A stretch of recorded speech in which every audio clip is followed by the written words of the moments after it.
Thank you so much, Maria. Yes, indeed, we have the pleasure of bringing you the final round. Corey, and one of these players is going to be our undefeated player, the lone one standing at the top of the mountain, looking down upon all the peasants. Probably not that dramatic, but 7-1. God, so much better record at 8-0. oh man, I can't wait for this matchup. Benton Madsen rocking auras, a very underrepresented deck at this tournament, and David Inglis with the Greasefang deck with a couple of innovations in the list itself. So I'm very curious to see how this plays out, and I want to know if you have any predictions. Yeah, I keep kind of selling this Auras deck short and picking other decks, thinking that these other decks are just going to be faster. And well, Benton keeps proving me wrong. So you know what? I think I'm going to go with Benton here. The one thing I will say is in David's sideboard, there is a really, really nice card, and that's Liliana the Veil. Have 4 copies of that one, and it's really the only way that you're able to interact with these hexproof creatures. So we'll see if that plays a role. Yeah, just being able to sacrifice, or cause a sacrifice there. Yeah. As we will see Generous Visitor, the cute little spirit, down on turn 1 here for Benton. So gonna look to suit that little guy up as best as possible, but this isn't one of the creatures that has hexproof, as we'll see a Thoughtseize here. And I don't see many cards there, Ailey. Not many cards. Looks like we did have a mulligan to 5 here. Yeah, so Benton saying, yeah, maybe I'm getting a little lucky. That's not necessarily true. Benton played that last round so nice. That was an all-timer. That was a really fun one to watch. Oh man, we love to see the underdog, as the case may be. Yeah, it's almost like the David and Goliath story here. Benton's first Pro Tour. David Inglis been around for so long. It's fun to watch that. It is indeed, and we're going to see Cartouche Solidarity strapped up onto the itty-bitty critter, which is going to get quite large indeed. Adds a friend for the battlefield.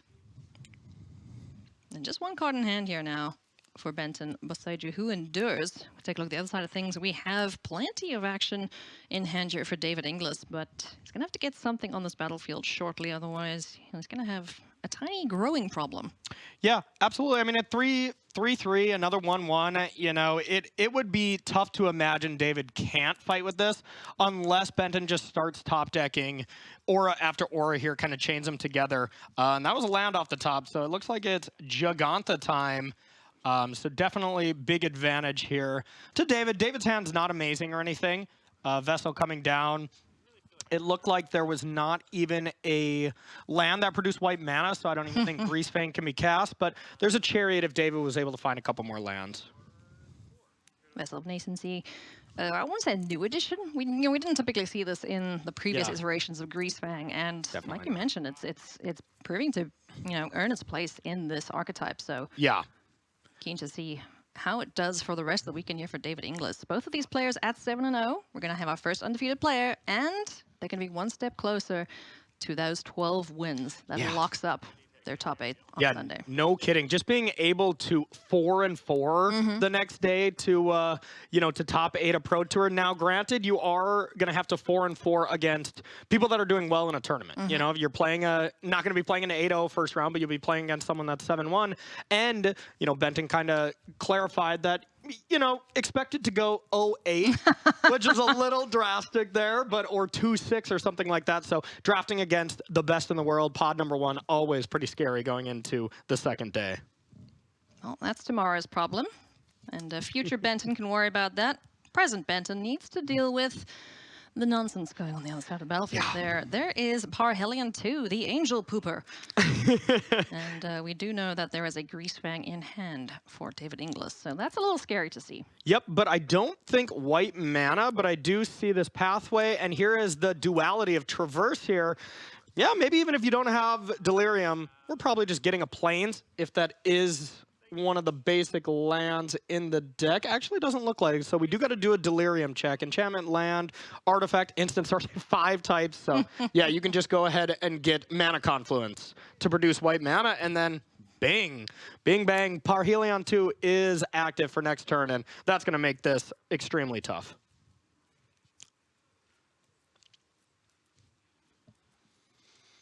There is the Mana Confluence, and we saw the Greasefang. Green-White Boggle's not really doing anything against a bunch of Vigilant Angels. That is a really tough thing for Benton to deal with. Yeah. I mean, you might be able to get the creature into, able to deal some, extreme damage here. Yeah. But no hits right now, and there's just I don't know, things not looking super hot at the moment. David Inglis will be looking to resolve that Greasefang next turn. What can Benton do at this point? Okay, there is the eyes, which is, we can basically assume +2/+2 at this point, because you do get that counter from Generous Visitor. And that is pressuring for 3, 4, 5, 6 damage right now, putting David to 5. And we'll see. The Mana Confluence puts David to 4, so I mean, yeah, this is just a crazy amount of damage already. This deck is so explosive. So far, so good here. Both players keeping track of every area of this battlefield. And we're going to put Sentinel's Eyes on the little soldier. Okay. And the counter on it as well, so trying to diversify the threats. Down to 5. All right. Alrighty, now, what, Corey, we do have a Boseiju. Yeah, we do have a Boseiju. Boseiju does like to kill artifacts. Wow, Boseiju is going to come in clutch here. Down to 4 goes David Inglis. Here comes Greasefang. Here comes Parhelion. And there goes Parhelion, shot out the sky by a massive tree. Benton is getting Boseiju framed and hung up all over his house after this, because Boseiju has never looked better than in Benton Madsen's hand here. This is impressive stuff. And at this point, I mean, we fetch a basic land or fetch some kind of land. And what can David do? He's just shrugging. He's like, I'm on the 5, but I have this card, so yeah, I think can you could beat use it? It's pretty good. Unreal. And that's going to be it. The little generous visitor that could. You have a big old ship. Well, no, I'm just going to chuck a tree at it. Yeah. Essentially is what happened there. And that was a very quick game 1 going to Benton Madsen on Auras, just rocking it. This is impressive. This is really impressive, and I just love this storyline once again. The David and Goliath, the newcomer versus just the absolute Pro Tour mainstay is so fun to watch. It's David and Benton. Who's Goliath? I'll also be here all weekend. Thank you, thank you, thank you. You know what? I won't be. I'm gonna see you later. I'm gonna see if Paul can get back in this booth here. I guess sure. I did. I set you up for that one, huh? Oh, turn 1 Thoughtseize. There's a lot more cards this time around. That was another mulligan to 6, but you know what? This Selesyna Auras deck seems like it mulligans quite well. Yeah. As long as you can have basically at least 2 creatures, because all the enchantments are replaceable and they all kind of do the same thing. If you get your only creature nabbed, then of course Thoughtseize is going to be extremely is going to be extremely good. But yeah, here there's a lot of creatures. There is only 1 enchantment, so you kind of always try to Thoughtseize the unique card to kind of shut that off a little bit. But 3 creatures and an enchantment. Yeah, that's the thing though. This deck is full of auras and stuff, so it's pretty tough to fully shut that off. You hate to see 3 creatures, obviously, because as the Thoughtseize player, you're hoping like, okay, did you keep a not so great hand? But we do see the unique card getting chucked into the bin, so Audacity down. That's a rest in peace off the top. That would have been David's 100% #1 hit for sure. But can't Thoughtseize the top of the deck. Skrelv Defector Mite's going to hit the board here. So Witherbloom Command can deal with Rest in Peace, and it can actually deal with Skrelv as well. And Benton doesn't know about this, so David might really, even though Rest in Peace is the card to beat, David might really think like, okay, probably going to go for it, or at least hope that he goes for it, and Witherbloom Command could just point at both and deal with them. But then it becomes kind of the mind game. Maybe Benton's like, well, this is the best card. Why wouldn't you take it? And then maybe you play one of the other creatures, and then David's in a rough spot. So this is going to be that weird mind game of how these players want to play it, or if David just wants to take Rest in Peace now and say, yeah, whatever. I don't want to put myself in a weird spot. I mean, post-board, you know that you're going to be up against Rest in Peace. So does the game plan change at all for David Inglis? It doesn't change much. It just means you don't take out Witherbloom Command. That is one of the worst cards in the deck. But, you think about it against like mono green where you can kill an elf and the enchantment that ramps you. Excuse me, I'm forgetting the name on that one. Or you can deal with a creature and an enchantment like this. Whenever the duality of it is good, when only one mode of it one motivate is good, then you usually side it out. Yeah. Is kind of the range that I did when I was playtesting this deck.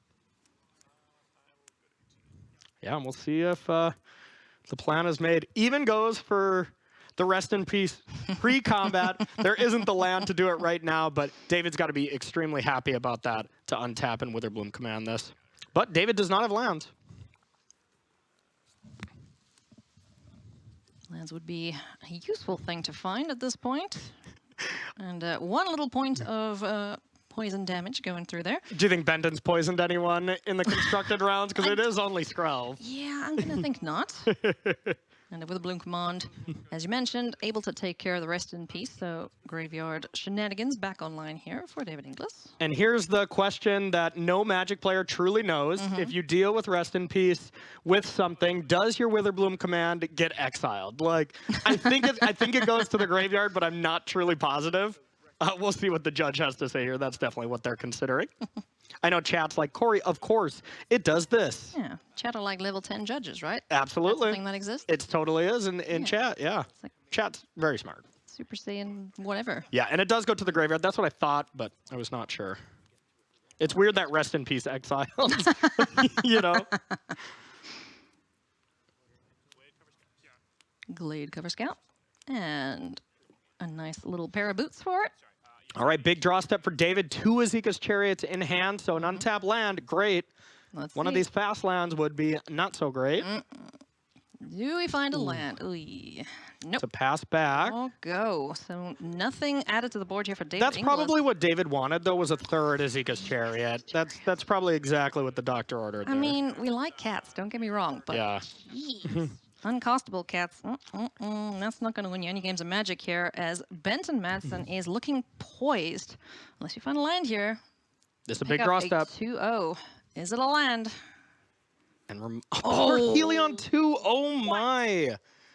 Unreal. You know David's not like this, and Benton's like, how is it like this? You He's know? probably thinking, oh yeah, I'm the luckiest player here today. Yeah. But, you know, luck, but on top of it, playing really well. Yeah. Benton has very much impressed me so far today. Yeah, an excellent run so far. Looking to be our only undefeated player. Grizzly Salvage was the pickup here for David Inglis. I'm sure he can cast it, but... It's 4 damage on the battlefield, so it's not completely over yet. And, okay, so there is an avenue to stability here. It is... My goodness, look at the top of the library. Wow. What? There is an avenue to some stability here for David. If David's able to play a land now, Benton does not play any more creatures or auras next turn. David can play Yasooka's Chariot, have 2 blockers, and will go to 1, and will be able to survive and maybe untap. But that means Benton has to draw not a land either because Gigantha's in hand. Yeah. So it has to basically be Razor Thicket on top. Yeah. Is like the only way David can have a chance at stabilizing here with the Yasooka's Chariot. Oh my goodness, just seems like far too many things need to go right here for David Inglis. You can see. Hey, I'm trying my best here. Yeah, I mean, anything's possible.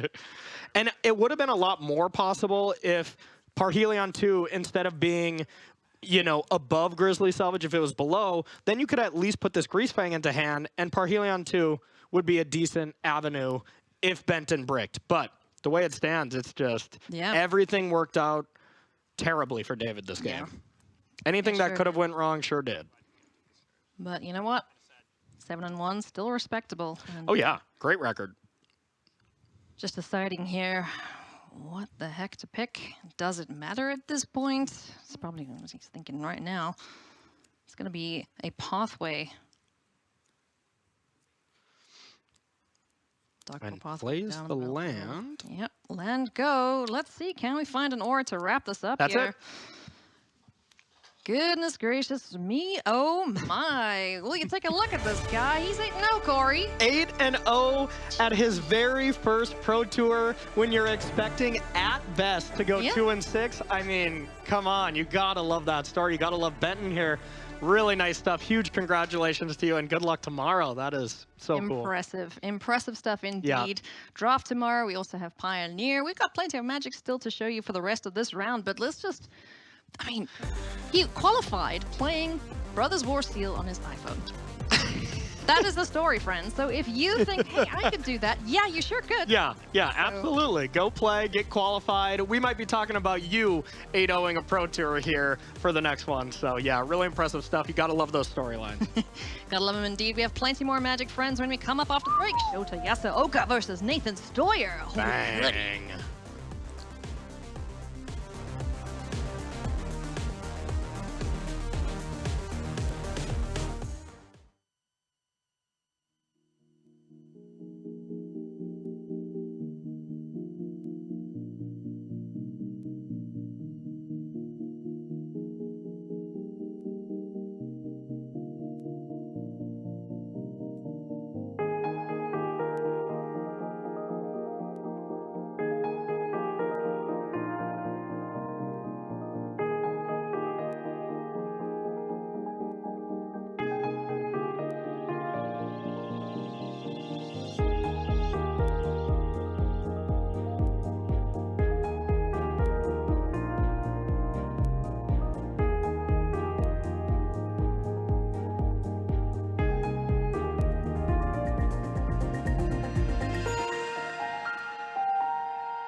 Welcome back to coverage of Pro Tour Phyrexia. Coming to you from sunny Philadelphia today, friends. Yep. Corey Baumeister and Ailey Loney, ready to bring you some more action, and it's going to be reigning world champion Nathan Steuer up against one of the best to ever play the game in Shota Yasooka. Rakdos Midrange versus Lotus combo. Look at that, 3 invites, 2 invites. They have just invites that they can just give to everyone. Absolutely, because you know what? They do a lot of winning, and it's so impressive. You see 11 top finishes for Shota. Awesome, been around the game forever. We could say so many things about Shota, but 5 top finishes for Nathan. He's 20 years old. He is 20 years old. Well, he puts us all to shame. He really does, but an incredible player. As we say that, look at this hand. Is that a mulligan down to 4? Question mark, perhaps, I think so, yeah. And I mean, that does happen with Lotus Field sometimes. You know, you do need a specific type of draw. You got to find the stuff. Yeah, you could have a 3-land hand, and it's 3 Lotus Fields, and you're like, well, this is definitely unplayable. You know, so you have to find 2 lands that you can sacrifice, plus the Lotus Field. And speaking of, that is a Sylvan Scrying with Lotus Field and Thespian Stage. So the classic plan of play 2 lands, Lotus Field, then copy it, and then hope you can win the game is still available. And with that Thoughtseize looking at that hand, taking the Sylvan Scrying, you know, that was not a guarantee. So Nathan kind of drew out of it, even though he looks like he mulliganed to Oblivion. Ideal start for Shota if you turn your attention this side of the battlefield. Thoughtseize into the 3/2 Bloodtithe Harvester. You know, we saw, you know, in the previous matchups with Shota, just being able to turn this Rakdos midrange into Rakdos aggro. Yeah, no kidding, no kidding. Yeah, absolutely. But also looking at the Shota side, that's 3 cards in hand as well. So it looks like there was a lot of mulliganing. You know, that is nice that we get to bring you all this coverage without all the shuffling here. So a nice upgrade. Shout out to the production team putting on an excellent show for you guys. Absolutely. Yeah, and just nonstop action. Let's keep it up. That's Fable of the Mirror Breaker. That's the dream start for Rakdos. Turn 1 Thoughtseize, turn 2 Harvester, turn 3 Fable. Now Shota is going to draw another card, and then if they're bad, boom, Just you chuck got 'em two. away. You got 2 more fresh ones with a Hive in play. You know, a great start. Even though it looks like we did have a good chunk of mulligans. Yep. There's a reason that Fable the Mirror Breaker is one of the most played cards Yeah. in Standard as well as Pioneer. And one of my favorite cards ever printed. It is so fun to play with. All right, looks like Bankbuster and Misery Shadow. Nice.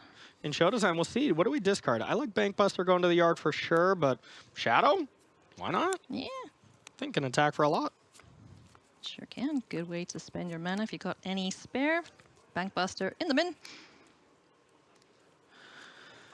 Okay, as it does stand, this 5-point attack puts Nathan down to 10, and then Misery Shadow can represent 5 more damage as well. Yeah. So unless Nathan has the really tough thing to do, which is combo when you only have Lotus, it's not impossible though, because it starts with like cycling Vizier to net 1 mana, Yeah. and then you copy Thespian Stage, and then Hidden Strings unlocks the 6 mana. Okay. That's really what you need, but I just don't think Nathan has those type of cards. So unless we have the Unbeatable Grazer, as I like to call it, I don't think Nathan's going to be able to survive next turn. Unbeatable Grazer. Okay, that is Vizier. If we can cycle into Hidden Strings, if that back card is a Dark Petition and not a Behold, nope. Okay. Ooh, okay. So that looks like a lot of damage coming through here. Can Nathan Steuer stop any of this damage from flying towards his life total here? So this is Nathan representing Otawara, which Yeah. I think I did just get a glance. I think I did see Otawara. And it's just, would Shota respect the 2 of? And I think Shota will be pumping. But the thing is, you still have to pay that 4 mana, so you're not turning Thespian Stage into Lotus Field. So, Yeah, that's going to be Otawara, Yep. Soaring City, channeling away the Misery Shadow. and there's a little respect from the players knowing, like, I'm going to tap, I'm going to pump this 3 times. You know, you can do it 1 at a time, but both players know what's happening here, you know? Sure. They're going to wait until all 3 go, and then the Otawara is going to go. So a little bit of shortcutting, kind of the Shota Yasooka specialty. If you've ever seen Shota play LSV, Oh it my is probably goodness. one of the most entertaining things I've ever seen in my Talk entire about life. Speed magic. Jeez. Misery Shadow back on the board. Dreadbore cycled away courtesy of the blood token. Looks like another Vizier here, so we're still alive. All right, let's start counting some mana. Vizier nets 1 every time. What's the draw here for Steuer? I think I saw Dark Petition, but I believe you need a Hidden String as well. And then Nathan could at least survive, but it doesn't look like Hidden Strings is there. Yeah, looks like another Lotus Field. Dark Petition. So we can Dark Petition, and then we would have 4 mana available, but this is not a post-board game where you have a Wrath available to you, nor would you even really think to bring it in. Ritual Soot being a card that Nathan does have in the sideboard, but as a one-of for 4 mana, I'm not seeing something you can search for Yeah. besides a chump-blocking creature. Lair of the But we're Hydra, gonna the see. other card in hand there. So that's Dark Petition. 3 black. Yes. So 3 black. And now, so it's 4 total mana, 3 black, and it's what is they're able to do. And it looks like Vizier just to be cast. Nathan's such a good guy. Yeah. 4. Just kind of a laugh like, I need Yeah, to it's draw like, and untap. Nervous laughter. I'm Yeah. in danger. Sorry, Corey. That was good. Sorry, that was really good. Oh, boy. Oh my god. Okay, that was good. You threw me off there. Oh, man. Yeah, I promise exactly. we're professionals. This is just a shuffle. One more thing. If we do have Pour Over the Pages, that's probably the best draw. Okay, Vizier again. I mean, if we can keep doing this. So now 6 mana is available. Down to 1 blue. Okay. And 1 blue, 2 black. Tapping. Another Okay, 3 once mana again. available. And there we go. And that's going to be Game number 1 going to Rakdos aggro. Yeah, I'm gonna call it that Rakdos from now on, 'cause aggro. Shota's just like, I'm going to get this game done. Yeah, absolutely. And that's the game plan you have to take against this combo, because we've seen the combo players being on like 4 life. They just need Yes. 1 more attack and they go off. 100%. And I want to bring some attention to limited for these 2 players. Nathan was 2-1. Shota was one of our 3-0 drafters. So Shota did pick up a loss in Constructed. Nathan undefeated so far. Undefeated in Constructed, of course, was 2-1 in the draft. Yeah, so both of these players looking to improve their record to 7-1. One of them will go to 6-2. Ooh, Duress going to take a peek. Here's that big Duress taking Sylvan Scrying. Impulse, you know, is like the Aven Mind Sensor of Sylvan Scrying, because you still very much need Lotus Field to get this deck online. So a very important Duress or Thoughtseize there to really just kind of cut the legs out from Lotus Field. Turn 2, reckon a Bank Buster. Ideally would like to find a 3-power creature. Looking at you, Blood-Tithe Harvester, to Lotus? get that swinging. No Lotus Field, but there was a Shimmer, if anything. You probably just have to take that. Yeah. Unless, of course, Nathan already drew the Lotus Field last turn. But otherwise, you got to take Shimmer of possibilities and hope the possibility is Lotus Field here. Is it there? Doesn't look like it. Oy. There was a Bala Ged's recovery, so at least you can just play it on the land side. Not something you normally want to do, because there is some scenarios where you need multiple of them to get cards back, get back a Hidden Strings to go off again and something like that. So if you ever have like 2 of those on the battlefield, it prevents some of your combo turns. But there's an Arboreal Grazer. Unbeatable That's Grazer, all absolutely. you need, Yep. right? Yeah. Yep. All you need is this guy. Yep, a Boreal Grazer, you know, one of those cards that's incredible in this deck, but up against a deck that brings in a bunch of Duress and Thoughtseizes and stuff, you don't want to just have all ramp. You need You need a payoff. substance. No, I don't know the word I'm looking for Substance. there. Yeah, you need substance. Thank you there. It's been a long day. It's been a long one. But you need a lot of cards that are really, you know, meaningful to draw here. So usually see the Lotus Field players trim on those. Maybe go from 4 to 2, but the speed is still very important. Against Rakdos aggro, of course. Yeah, for sure. I mean, that's 4 points of damage coming in next turn. Yep. If there is a creature to crew, let's see. Untap, upkeep, draw. What do we find here for Shota Yasooka? Fable? Oh, no. Graveyard. Excuse me, Graveyard Trespasser. Yep, that's probably better than Fable in this matchup. So here is one of the big things. If we do find Lotus Field, you get to have the combo when you have 3 lands. Like, play it, ability on the stack, copy it, and then sack 2 lands. So you have 6 mana, and then you just say go, and you call it good. But getting back Sylvan Scrying, leaving the possibility that Shota can just duress it again, it's definitely not where Lotus Field wants to be. This is supposed to be their I win turn next turn, but instead 4 mana is you know, pretty much impossible without Lotus Field. Yeah. Definitely need the namesake card to go off for Nathan Steuer, the reigning world champion. In a bit of a pickle right now up against the Hall of Famer Shota Yasooka, who has played impeccably today, as he does. Both players do. Players. Like, this is Absolutely incredible. just some huge titans here. And we do see that land in the graveyard. It's the flip side of Bala Ged recovery for anyone wondering what is going on here. And there's that Thoughtseize for that Sylvan library, more than likely, once again. Yeah, just prevent any shenanigans here from Nathan Steuer and get him dead as fast as possible, as we've seen Shota do all day in the Pioneer rounds. And looking to improve his record very shortly to 7-1. Yep, and no matter what, which player wins or loses here, both 7-1 and 6-2 is a phenomenal record. Definitely. Remind everybody at home when you come back to watch that 12 wins is the magic number, where you're straight out of the tournament. You're just into the top 8, and that doesn't mean if you have 11 wins, you're not in the top 8. It's still very much possible, but we have mathematically figured out 12 wins is a lock. Yeah. And that is what you want to aim for. Get the job done. Go and enjoy the rest of the event. You know, just go hang out with your friends. Prepare for day 3. Yeah, get there sooner rather than later is the game plan. I imagine for most players. Blood-Tithe Harvester added to the battlefield.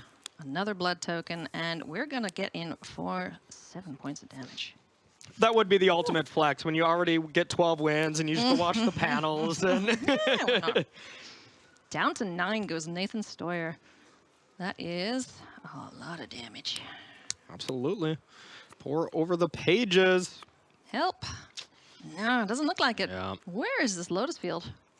Yeah, I mean, to be fair, Nathan had it ready with Sylvan Library, so kept a hand that was perfectly functional. It's just those two hand disruption cards in the bottom right-hand corner both took the same Sylvan Library, which was so key to Nathan having any chance in this game. Yeah, we talked about Rakdos midrange just being such a a solid pick for the weekend. Being able to disrupt any of these game plans, any combo pieces, getting rid of that. As we're going to see a big ol' swing, everybody into the red zone, and Shota Yasooka picking up the win, 7-1. Wow, yeah, impressive stuff.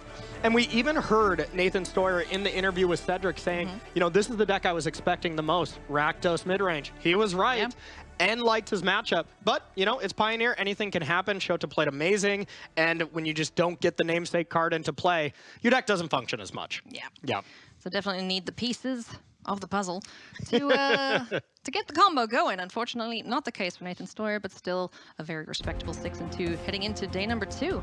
Up next, we're going to check out Takumi Matsuura up against Reid Duke. Mono White Humans versus Izzet Creativity. We saw Takumi earlier just absolutely smashing with this Mono White Humans deck. Yeah. He's going to be looking to replicate that up against the Hall of Famer Reid Duke. Yeah, absolutely. And, we were kind of looking at this Izzet Creativity deck, and there's one particular creature that they really don't want to see, and it is a 4 of, and that's Thalia. Oh, yeah. Yeah, Thalia ends up being so good against this deck. It just really affects every single card. Now, of course, there is a lot of removal from Reid's side, but if Reid is not able to find one of those fiery impulses, that card kind of gets out of hand and delays Reid really too far to handle. So far as things stand, a recruitment officer and a Luminarch aspirant down on the battlefield. Gonna add some counters on and get the damage going here. Does Reid Duke have a response before the trigger goes off? Yeah, pausing it here, deciding what you want to deal with. Fire Prophecy and Fiery Impulse are usually options. Looks like there's Fire Prophecy sending something to the bottom. That'll take care of the aspirant, so no extra point of damage. Just takes 2. The turn passes back to Reid Duke. Now this is basically what Reid Duke needs to do. He needs to keep control of this battlefield, don't let them get too wide, and make sure that, he can execute his game plan whilst keeping his life total high. Exactly.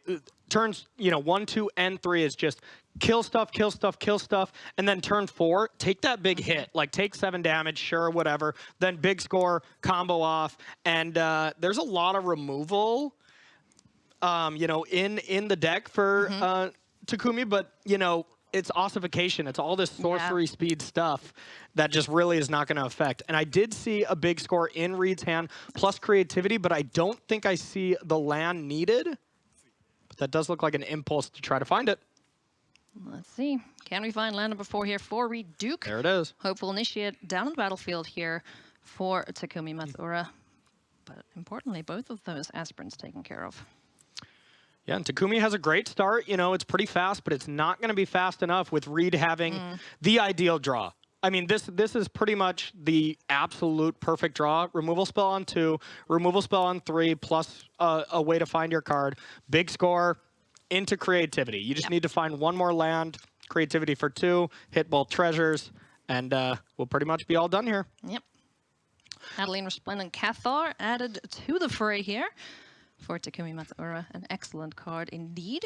So something we might see here is Reid Duke casting big score right now and just thinking like maybe if he draws, let's say, both of the combo pieces where it's like, okay, I'm not going to be comboing anytime soon, then could at least maybe fire off a removal spell, just something to do before combat, just in case. Yeah. More than likely, especially if Reid finds a land, he's going to be like, yep, I take it all, then you're dead as long as I don't top deck Zendigos or the Worm. And let me tell you, it's the most frustrating thing.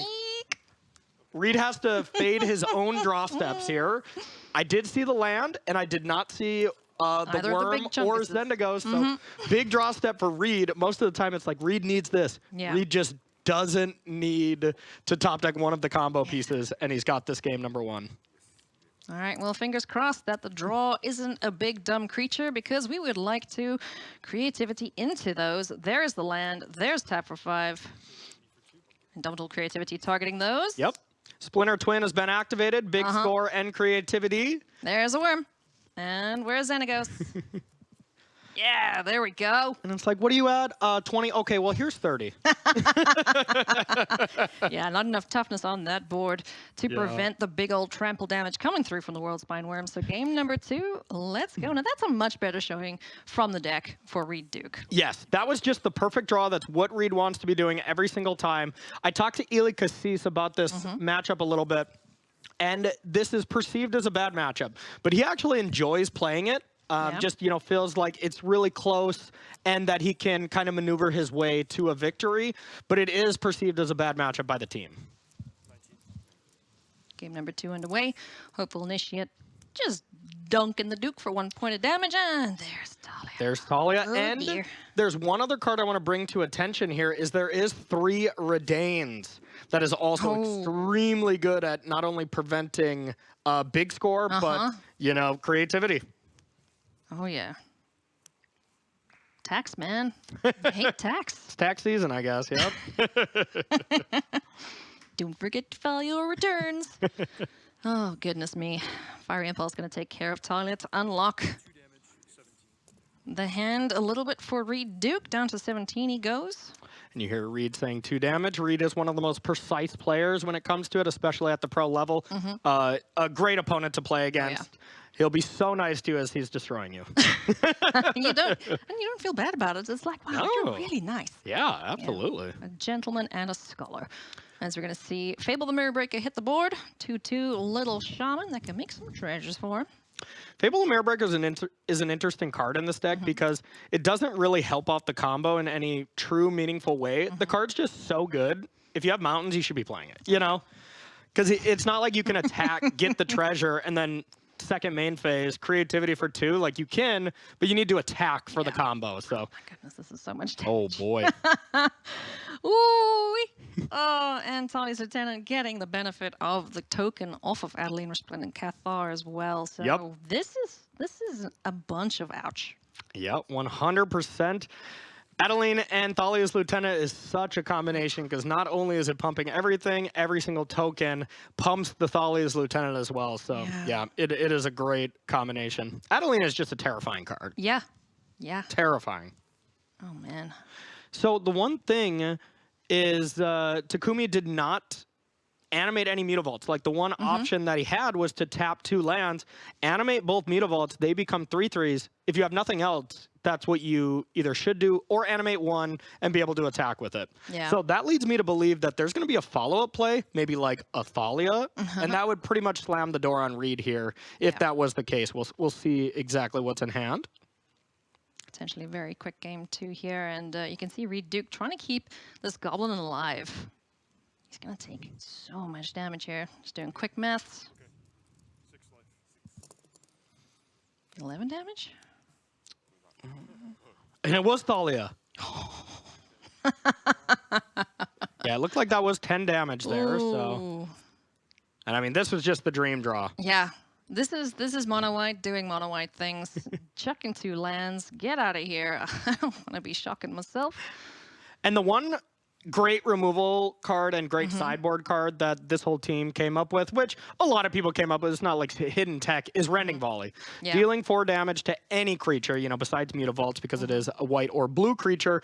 But once Adeline gets to an X5, it's basically unkillable. Yep. So the only way to kill Adeline at that stage is to deal 30 damage.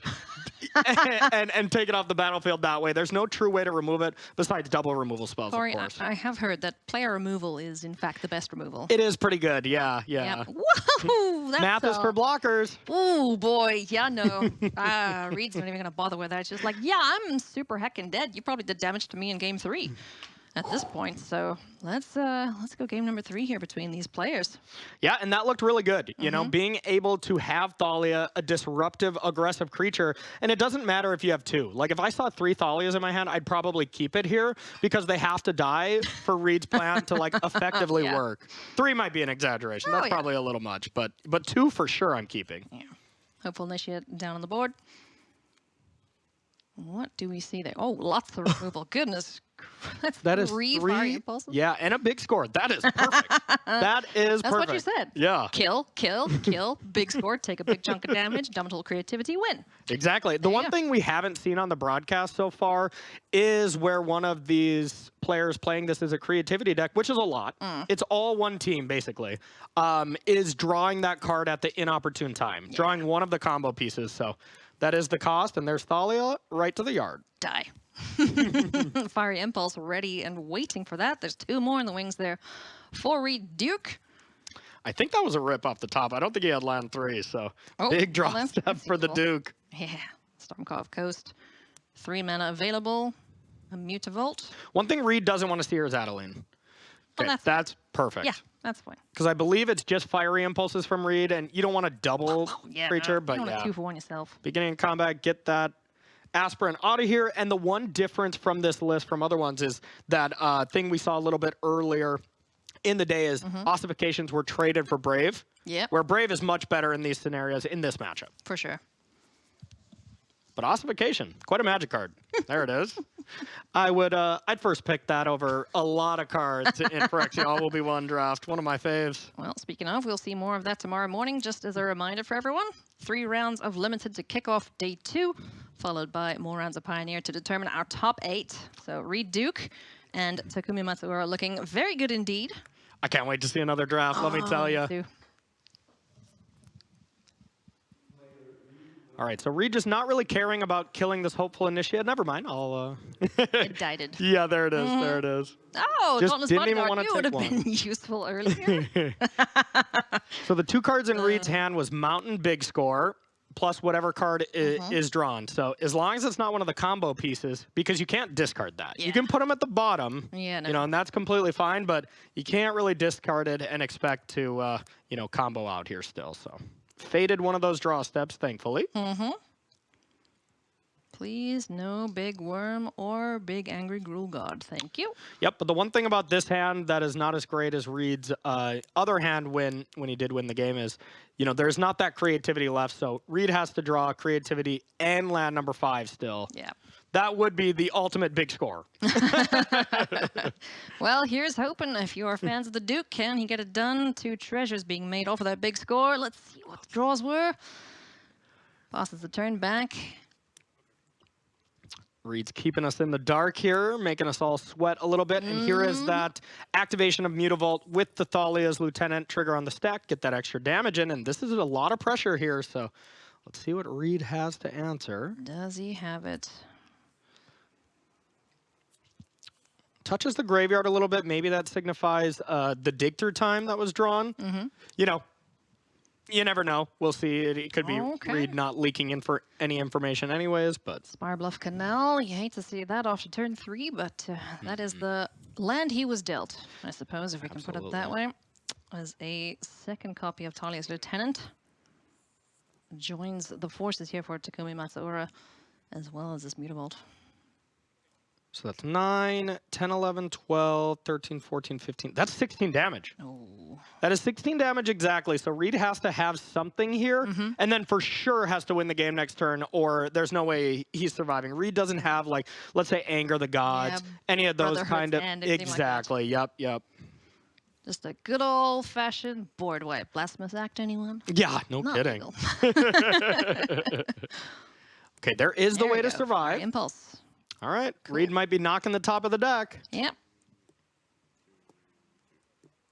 Is Reid Duke going to use a one-time here? He's going to need it because that is a bunch of damage being soaked up Big draw step here. Is it there? down to 5. Let's see.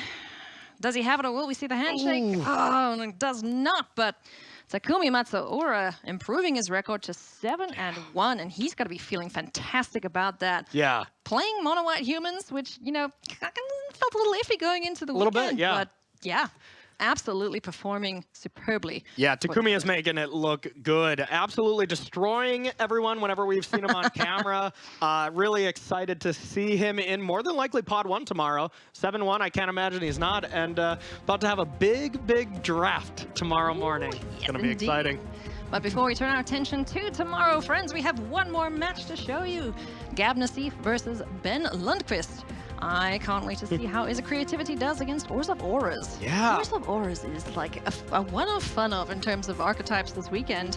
Yeah, And but it looks to be serving him quite well. you know what was also was a one-of fun of? Yeah. The other Auras deck here from Benton that was ending up at 8-0. Oh my goodness me. Yeah, Ben Lundquist, a player that has been around for so long. I remember testing with him for JSS. If you remember, this is a junior Super Series back in the day. So we played when we Long were before my time. youngsters. So that's how long he's been playing and been enfranchised in the game for so long, just as long as Gabriel Nassif. And looks like we're joining them. Things started. Yeah, we're joining them in game number 3, picking up a game apiece so far. Absolutely. 5-1-1 and 6-1 here. Both incredible records.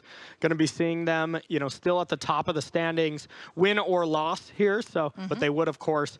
Winning that last one right before dinner feels so much better than being 7-0 and losing the last one, for instance. You really want to win that last one.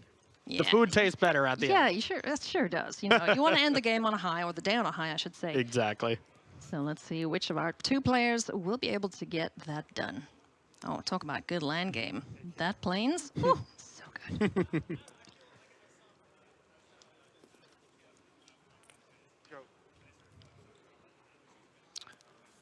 All right. Flash that in. Got to read that one. That is pretty solid against the card creativity. Oh, yeah. Just a reminder for everyone who hasn't seen that in a hot minute, if a non-token creature would enter and it wasn't cast, exile it instead. Absolutely, yeah, and that definitely hits all the creativity targets. It looks like Gabriel Nassif have plenty of removal spells here. Yeah. And Nassif's hand looks excellent. I saw big score. I saw third land. I saw 2 removal spells. A shark. Really, really looks good here. Yeah, definitely want to clear the way here for the indomitable creativity shenanigans. I'm going to see Fiend Slayer Paladin hit the battlefield. First strike, a life-linking friend. Can't be the target of red or black spells. Oh, red spells. That's convenient, considering the removal that we see in That is a card I Gabriel. have not seen in a while, that's for sure. That art is awesome, though. It looks like a lightsaber. Yeah, that is awesome. And by in a while, I mean never. I have never seen that card. So Ben Lundquist going with the little bit unorthodox strategy. Yeah. Pro-red, basically. I mean, that's a good call, I guess, for the weekend. It is a good call, yeah. When you've been playing the game as long as both of these players, you remember these cards way back in the day, and you're like, oh, of course. Yeah. When I need to beat black and red decks, I, of course, turn to Fiend Slayer Paladin. Yeah, Fiend Slayer Paladin, of course, Corey. It's just a Power Ranger wielding a lightsaber. Absolutely. All right. Spikefield Cave hits the board here for Gabriel Nassif. So it has double big score and creativity. He's be feeling pretty good about that. Still at a healthy 16. Yeah. Up against Auras, and there's SRAM Senior Edifice.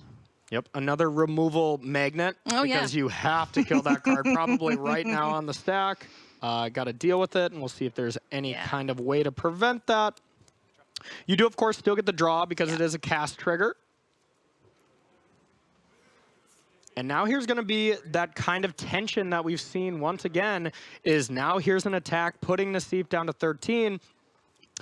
Is Ben able to pressure enough to get 13 damage in next turn? And if not, this is the turn where Nassif would like to take off from trying to kill things and just go big score, untap, hopefully have land 5, and then combo off. And it looks like probably have the opportunity with Ben only having 1 card. Another ethereal armor would put it up to 7. 2 ethereal armors, 9, 10, 11, like 12. A wombo combo of like all that glitters plus that. Yeah. 12 Defector might join in the fray here. Yeah, I think the only way to truly present lethal is starting with a SRAM and then top decking. Yeah, you just don't have the mana for that. So it looks like Nassif will be able to live and enact this game plan as long as there's not, let's see, another Containment Priest. That's really what Ben's going to be looking for. And there's 2 of them in the board, so it's a possibility. All right, untap, upkeep, draw. Let's see. Can Ben Lundquist close this out here before Gabriel Nassif combos off? That's Light Paws. Okay, Light Paws can go fetch some nonsense. I mean, I've always thought, oh, there's no way I'm going to die, and then my opponent starts with Light Paws, and I die by a lot. So We'll just see what happens here, because that's a terrifying card. Oh yeah, ethereal armor that can go fetch. Well, we got Kaya's ghost form, escape velocity, Griff's boon. Yep, so when it enters, if you cast it, you can search your go library fetch. for another aura card less than or equal to, so you just go get another 1-drop. So, I wouldn't say as good as Saran because they're very different cards, and they have some tension between each other because, well, you want to be drawing cards to keep hitting auras so that Light Pause gets to keep being active. Ooh, wow. Okay. Nice.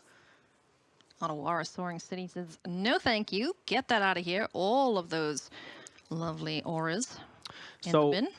Yeah, what Nassif is trying to say there is, okay, I'm going to play this card that's going to prevent you from killing me even next turn. Yeah. Because otherwise you just want to go for big score and still just try to win the game next turn. But Nassif trying to play a little more conservatively, and we saw that there's a Spikefield Hazard in hand. That's not an untap land. You very much need that. So Nassif can go Spikefield Hazard tapped, excuse me, the flip side of it, and then big score away one of those creativities, and then have it for sure next turn, as long as Light Pause won't be able to finish. But Ben does only have one card in hand, and we know it's Paladin, so looking pretty good for Nassif.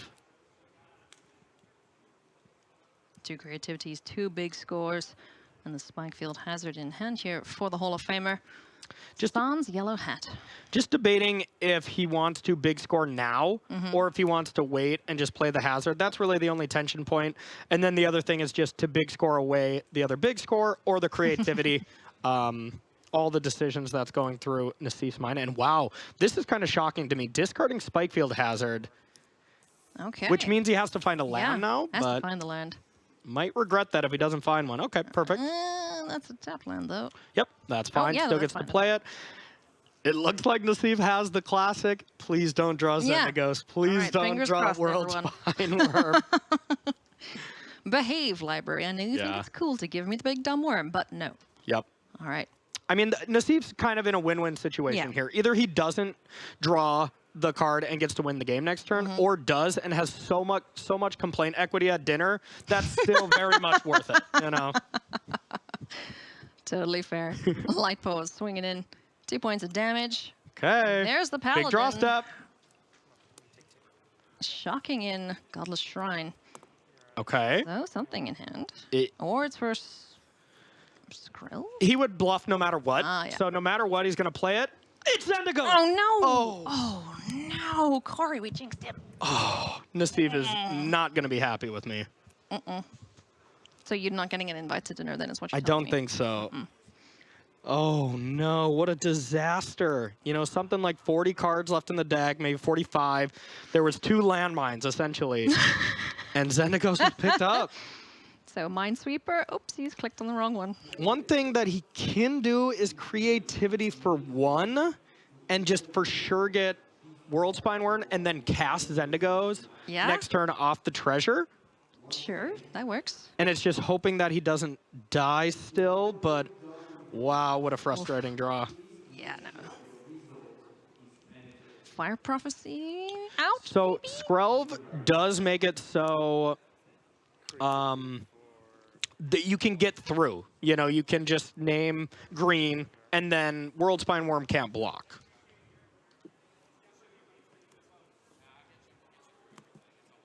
Okay, here we go. It resolves, so that was definitely a bluff from Ben.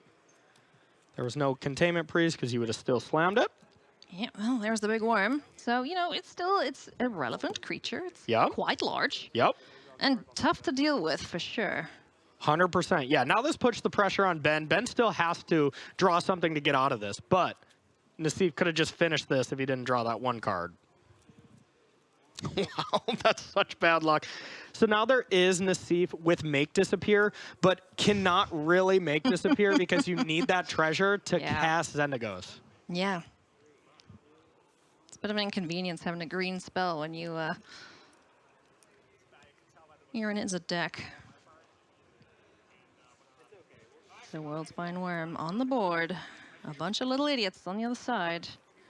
All Nassif needs to do is hard cost Xenagos in this economy. And this is a Ever? cut for 5? Are you kidding me? I guess creativity does cost 5 as well, but that's That's my okay. point. Yeah, I didn't think I'd see too many just 15-15s in general No. here. You know, this creativity deck was very much under the radar. Oh, yeah.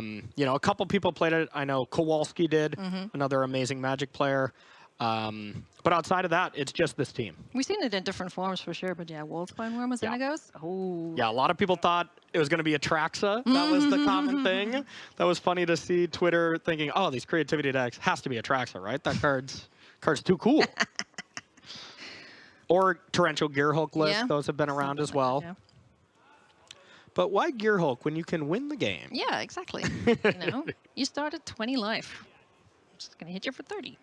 Easy peasy. Well, you know, Gabriel Nassif might be able to actually live the dream. Get unlucky so he has complaint equity at dinner, of Yes. course, like I was talking about earlier. But also win the game. I mean, that's, you know, that's the classic, like, yeah, I was going to win. Top deck Xenagos and be like, oh, no, man. So you're 6-2? Be like, no, I still won. I played it the next turn. Be like, okay, Hat, sure. Yeah.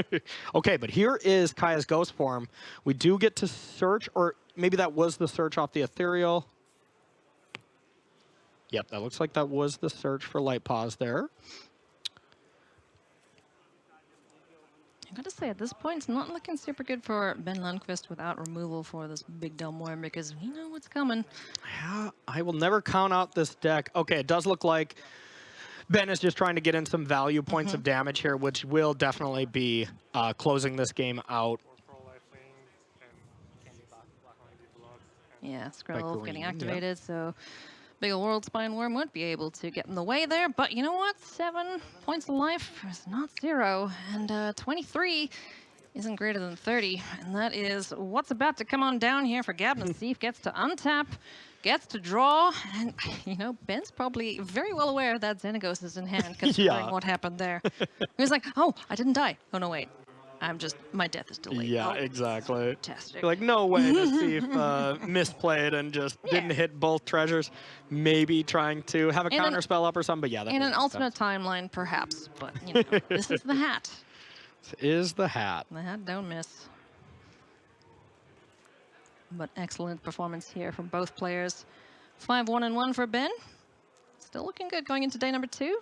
Yellow hat about to advance to 7-1 going into day 2. Yep, just running through all the avenues, like what can you possibly have? What kills me? Oh my. Oh, we're digging. Okay, so this is maybe playing it a little safer. You can dig, and no matter what, you want to get a land. You know, as long as you have a land in the top 7, then this is Nassif hedging a little bit just in case for some reason there's something. But here's a risk. If there's no untapped land, Nassif, you know, caused a problem for no reason. There is the steam vents, there's a mountain, so Causing everything's problems on fine. purpose, yeah. And I mean, let's just see if Nassif does go for it. Of course, everything's easier for us. We have yeah. perfect information, or at least close to. Not quite sure what that card is in Ben's hand, but at this point, Containment Priest is not an out, you know? No. Because you can just cast it now Yeah. at this point. You know, we all go on about hard cast Shock Typhoons, but have you ever hard cast a Xenagos? That's in the an Izzet deck. Exactly. Chat should be hoping for that now. Yeah, let's see some hard casts in chat. Absolutely. Just a couple things here from the Hall of Famer. Counting mana. This is What you up to, Nassif? this is strange to me. I'm the only thing I can think of is for some reason Nassif just has it in his head that like Xenagos is uncastable and can't use the treasure or something. But you know, I don't think that is the case. I don't think that's the case, yeah. Okay. So yeah, we got the land. Looks like. Couple Fire Prophecies there, too. Just consulting his hand and what he wants to pick off of this dig through time. Yep, and I mean, this is a huge moment in the round, so just double, triple checking everything. Nassif is an incredibly good Magic player and got to where he is in his career by thinking stuff out and making sure he's not screwing something up, so. Are we gonna do it? Come on, Xenagos. He's just making like double, triple sure. Yeah, this is crazy. Keeping us on tenterhooks here, indeed. Tapping, tapping. Yes, good. That's only 2 mana. Oh, we got a Fire Prophecy summing. Okay. I'm wondering if we are missing something here. 5 mana, 3 colorless, red and green. I think he's just being careful. But now you can't do it this turn. No. Like, and there's a chance. I mean, that is It's a large risky. creature. I mean, Skrelva is gone, so Spineworm can, or World Spineworm can block here. And of course you can, I mean, this is probably something that doesn't come up often, but if you want to counter a spell, you can make disappear sacrificing World Spineworm and make a bunch of 5/5s. But then your combo piece Yeah. is gone. So One hit combo goes bye-bye. Yeah, you get 3 5/5s. all right. It's a good return on investment. So we're going to have to wait one more turn to see if we get good old Xenagos down. Are we going for it now? Yes, There we it are. is. There's the green. There's the Xenagos. There is World Spine Worm, potentially, unless Ben Lundquist has anything to say about it, becoming 30 power. Beginning of combat. Target. There should be the hand from Ben Lundquist, unless he's got removal. Surprisingly, Ben can go down to 1 here, you know, Yeah. like with the blocks, and maybe if there is Containment Priest, you could triple block. And, I mean, excuse me, goes to -1 here. But if there is like a Containment Priest, you could actually block and go to 1. But then, of course, you're probably dead next turn, but... Yeah, it doesn't deal with the big problem that is the World Spine Worm on the board. It's going to look to block here, regardless. Has a Fiery Impulse as well. Yeah. Got a way to get these creatures off the board, take the life linker out of the equation.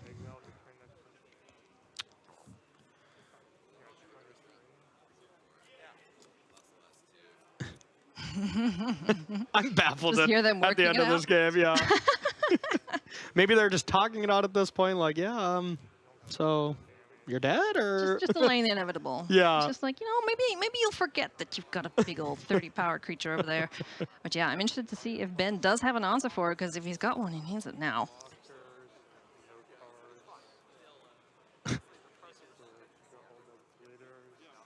All that glitters, like just thinking out all the things it could be. Yeah, but it's not flashy.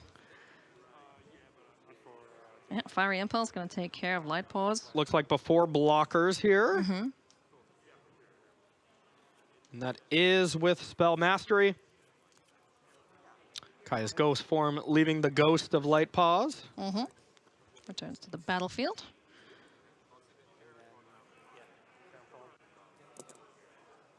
All right, and that's Okay. going to be it. So just, you know, going through the motions, making sure everything's good there. But yeah, Corey, we wanted to see a Big Dumb Worm, and the Big Dumb Worm got the job done. That is going to be it for the Pioneer portion of today's broadcast, my friends. Maria will be back with you at the news desk after this. Hey everybody, welcome back to the News Desk. Maria